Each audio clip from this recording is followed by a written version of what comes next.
Hi friends, welcome to recipes உலகம். இன்றைக்கி cup cake எப்படி செய்கிறதுன்னு தான் பார்க்க போகிறோம். வீடியோக்குள்ளே போகிறதுக்கு முன்னாடி நம்ம சேனலை சப்ஸ்கிரைப் பண்ணிக்கோங்க. வாங்க வீடியோக்குள்ளே போகலாம். கப் கேக் செய்ய தேவையான பொருட்களை பார்க்கலாம் வாங்க. 1 கப் மைதா, 1/2 கப் சர்க்கரை. அந்த சர்க்கரையை ஒரு மிக்ஸி ஜாரை ட்ரான்ஸ்ஃபர் பண்ணி 2 ஏலக்காய் போட்டு நல்லா பவுடராக அரைச்சி எடுத்துக்கோங்க.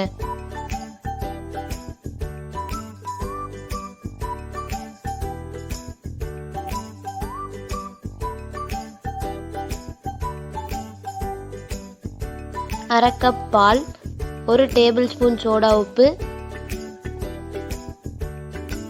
2 table spoon refined oil. Cake mix எப்படி செய்கிறதுன்னு பார்க்கலாம் வாங்க.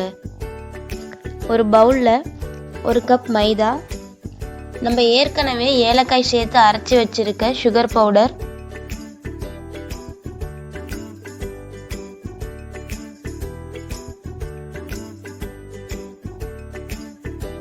அரை கப் பால்,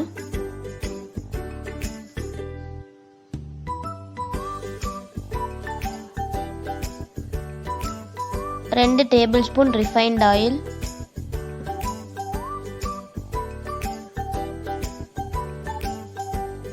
1 டேபிள் ஸ்பூன் சோடா உப்பு. இது எல்லாத்தையும் சேர்த்து நல்லா மிக்ஸ் பண்ணிக்கோங்க.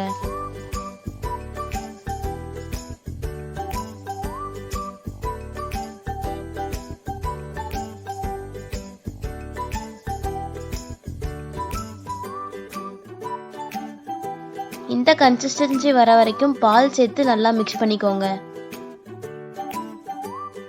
நான் இன்னைக்கு கேக் செய்ய டீ டம்ளர் தான் எடுத்திருக்கேன். டம்ளர் ஃபுல்லாக ஆயில் அப்ளை பண்ணி கொஞ்சமாக மைதாவும் அப்ளை பண்ணியிருக்கேன். அப்ளை பண்ணி முடிச்ச அப்புறம் நம்ம ஏற்கனவே ரெடி பண்ணி வச்சுருக்க கேக் மிக்ஸை ஊற்றிக்கோங்க.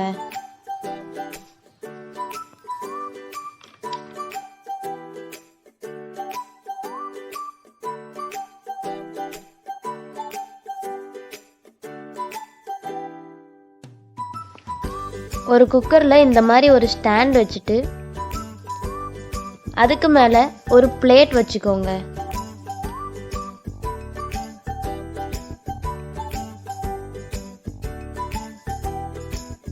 ஒரு 5 மினிட்ஸ் மீடியம் ஃப்ளேமில் வச்சு ப்ரீ ஹீட் பண்ண அப்புறம் நம்ம டம்ளரில் ஊற்றி வச்சுருக்க மிக்ஸை குக்கரில் வச்சு விசில் பெல்ட் எதுவுமே போடாமல் மூடி போட்டு ஒரு 20 மினிட்ஸ் மீடியம் ஃப்ளேம்லேயே வேக விடுங்க.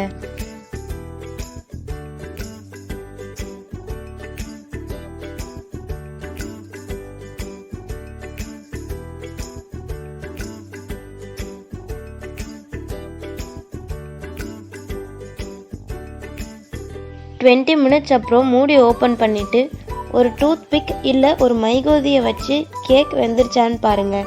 மைகோதியில் எதுவும் ஒட்டாமல் வந்துருச்சுன்னா கேக் வெந்துருச்சு. இந்த ஸ்டேஜில் ஸ்டவ் ஆஃப் பண்ணிக்கோங்க.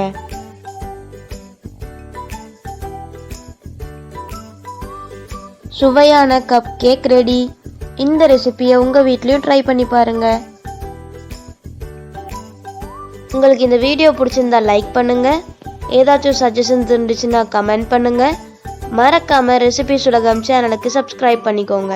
தேங்க்யூ ஃபார் வாட்சிங்.